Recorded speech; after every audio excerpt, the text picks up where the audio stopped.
Hello, and welcome back to The Mistress of the Damned. I am Katrina. Last week we explored the importance of freedom of speech and the brilliance of Lenny Bruce. This week, we discussed the idiocy of cancel culture. This week we are discussing the importance of freedom of thought with Marcus Aurelius. So we're jumping on the way back machine here for this book. Meditations was written in like the 1st or 2nd century. Had to be the 2nd century. Marcus Aurelius was born April 26th, 121. He was not born to be emperor. He was adopted by the emperor and then groomed to be the heir from there. Part of that grooming was education in the Stoic philosophy. Stoic philosophical school of thought. He became emperor in 161 and reigned until his death in 180, so about 19 years there, when he was then succeeded by his son Commodus. Now, Commodus was kind of a waste of space. He was useless and shiftless as an emperor. But unlike portrayed in Gladiator, he is unlikely to have been the cause of Aurelius's death. Most likely Marcus Aurelius died as a result of a plague that was spreading through the empire at the time, so sort of appropriate here.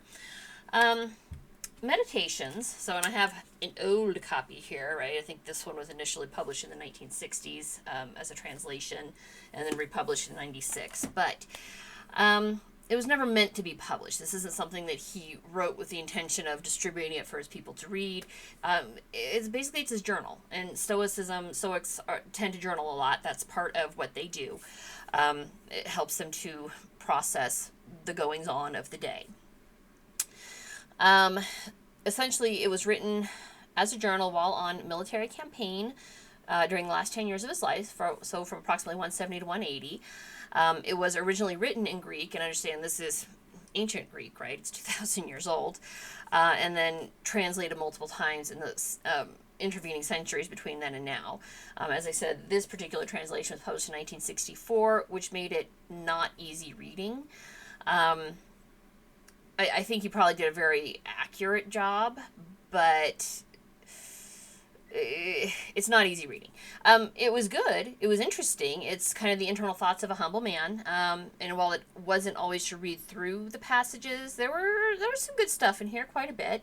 And of course, because freedom of thought is as condemned as freedom of speech, I picked through Meditations and found the top 10 reasons cancel culture would cancel Marcus Aurelius. Because fuck cancel culture.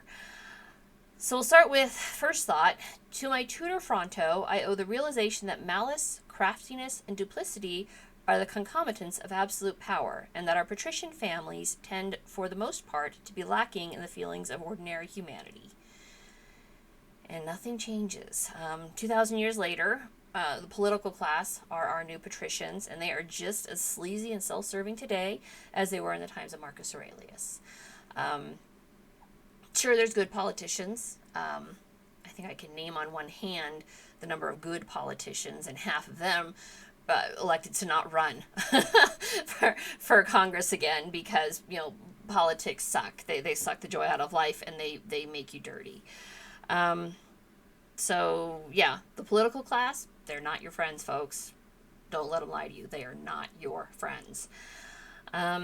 Thought 2, a man must stand erect, not be kept erect by others. Get off the dole, all right? How can you claim to be an adult, all right? Never mind man, woman, whatever. How can you claim to be an adult if you're dependent on others for your livelihood and happiness?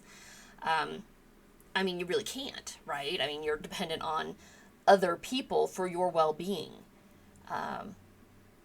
You have to find your own place in the world, and you can't do that on a government handout. Never value the advantages derived from anything involving breach of faith, loss of self-respect, hatred, suspicion, or execration of others, insincerity, or the desire for something which has to be veiled and curtained. It's like basically that's every argument social justice warriors make, right? Their whole creed is built on hatred for others, envy for what others have, all right? There's nothing there. So if you follow that particular philosophy, you really can't follow an SJW credo. Put from yourself the belief that I have been wronged, and with it will go the feeling. Reject your sense of injury, and the injury itself disappears. Now, I mean, there's the victim culture, right? The victim poker goes right out the window if you choose to not be offended. Now, there's going to be actual victims, okay? I mean, actual victims. And that comes with its own set of problems to work through, its own mental anguishes to deal with. But if you are constantly claiming to be a victim because that is your social currency, you're going to be miserable. All right? I mean, why would you choose to be a victim? You could be anything, and you choose to be a victim. You choose to identify as a victim. That thought's right out with Stoicism. Okay?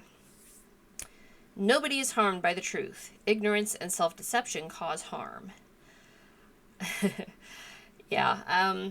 Next week's book is going to dive a little more deeply into that one. Basically, when you lie about yourself, you only hurt yourself. When you lie about others, you hurt others.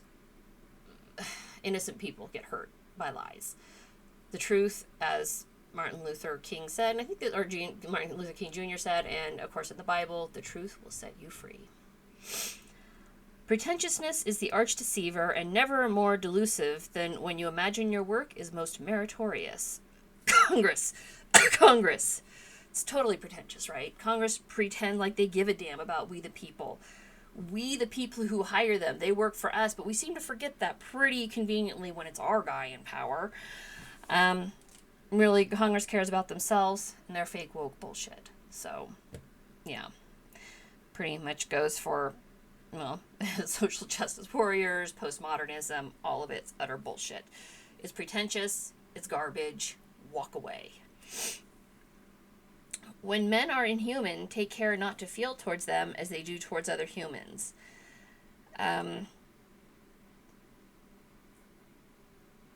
The woke culture, the woke scolds, SJW, everybody who thinks that if you don't lockstep with their ideology, you're the bad guy, they're dehumanizing people. It's easy to try and do the same to them, and I know that I'm guilty of it too, right? Clearly, I'm sitting here, SJW, the woke scolds, and I have all these names for them, and it's dehumanizing. Hard not to do when they're attacking you. It's really hard to not cave to that and roll with it and come up with names for them, but retain your own humanity by giving them theirs. That's a hard one. All right? I'm sure he'd be canceled for it on both the left and the right. That's a hard one, to not hate people who are actively engaged in hating you. When those about who you are venting their censure or malice upon you, or raising any other sort of injurious clamor, approach and penetrate into their souls and see what manner of men they are, you will find little enough reason for all your painstaking efforts to win their good opinion. This can be summed up in 3 words. Fuck the haters. All right? You do you, and ignore those who would drag you down to their level.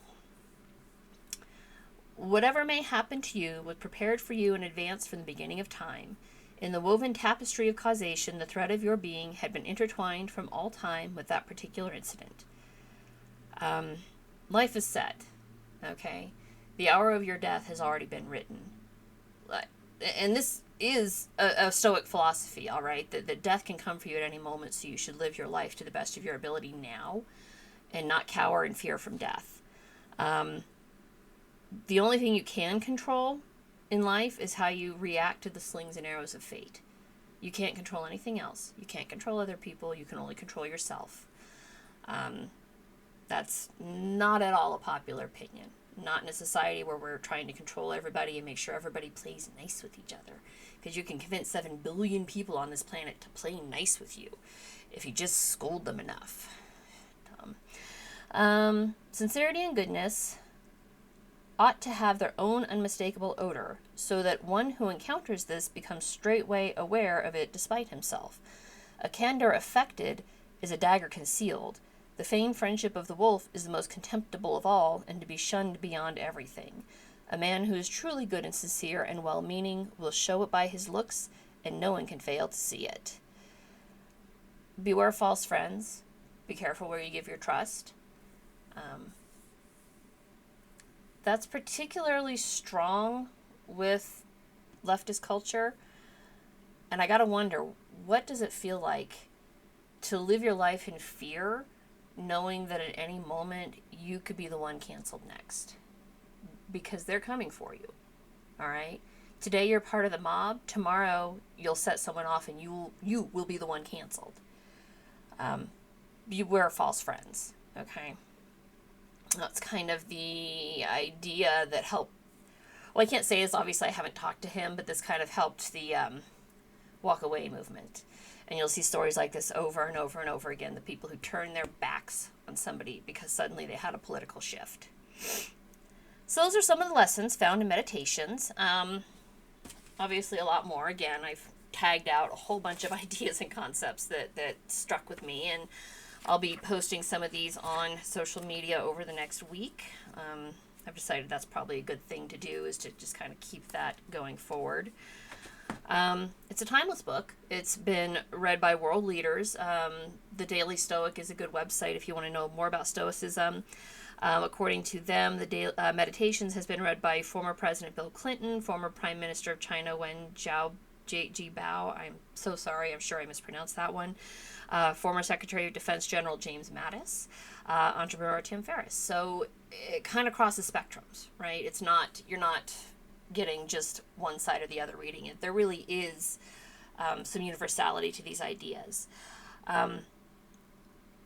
I know that most people tend to think of Stoicism as being utterly emotionless, right? That's the idea, is if you're a Stoic, you have no emotions. You bury your emotions deep and you don't let the world see it. And that's not right. That's not accurate. Again, Stoicism is controlling your emotions. It's the thought that, again, you can't control life. You can only control how you react to it. And that's a good lesson to have. The easily offended are easily manipulated, as anybody who has ever been on Twitter can vouch. So, anyways, a lot of deep thoughts there. If any of those philosophical truths struck you as offensive, congratulations. You're a fascist piece of garbage who would have canceled Marcus Aurelius, one of the greatest minds to walk the planet. That's it for this week. I have included in the links to my PayPal and Venmo if you're feeling generous. If you want to learn more about Stoicism, I have links to the Daily Stoic and to the Stoic Fellowship, which is a 501c3, if you want to donate more to learning about Stoicism. Thank you for joining me this week, and I hope to see you next week. Have a great bye.